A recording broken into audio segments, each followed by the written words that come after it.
Hey guys, also real quick about the insurance companies, right? They also have the resources to do the research, right? So they know what's to come. They research, they know how many car accidents might happen in a given area in a year.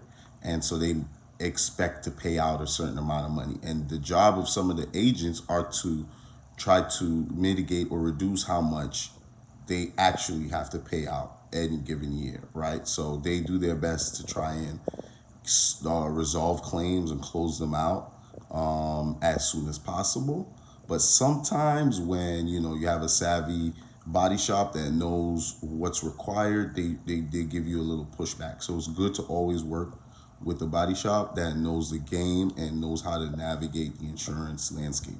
The insurance companies work with like universities, research companies, and all that to get a lot of information about how you guys operate. So you also have to keep that in mind. They have the money to do all that stuff, and they have the resources, like I said, to just get a complete profile of who you are, and then your area, and people don't know that a lot of rates go up based on how all the drivers in your area are driving, right? So basically you might think, oh, if you get into an accident, your rates are going to go up. Your rates are going to go up regardless if people in the area are getting into crashes a lot that you live in, or whatever in the areas you commute,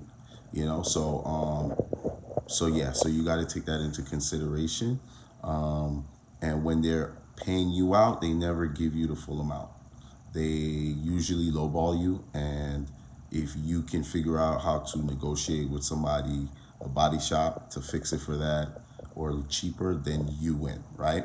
But really they win because they knew your claim was worth this much, but they paid you this much and then made you do the work of negotiating lower, right? So you can keep something in your pocket or whatever people do it for. I don't know why people do that instead of just getting their cars fixed properly, but that's what happens sometimes. And they know that.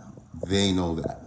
They know that, and they're literally using that to help them pay out less every year. Remember that. The process. Many insurance companies are opaque, misleading, and ruthless, and this makes the path difficult for the average person. Insurance companies are profitable because they get you to buy as much coverage as possible and pay high premiums for years, then work to keep the claim payouts as low as possible. You may be on friendly terms with your insurance agent, but the insurance company your agent works for does not have your health and best interests in mind. Their sole interest is profit. Do not trust anyone who claims to be the good hands people or who declares that they're on your side. Also beware of geckos, cavemen, and claim reps named Flo. They are not your friends.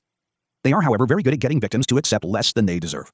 My goal is not to teach you to be a lawyer. Instead, I want to make you aware of the pitfalls, help you save money, and protect yourself when you've been in a motor vehicle accident.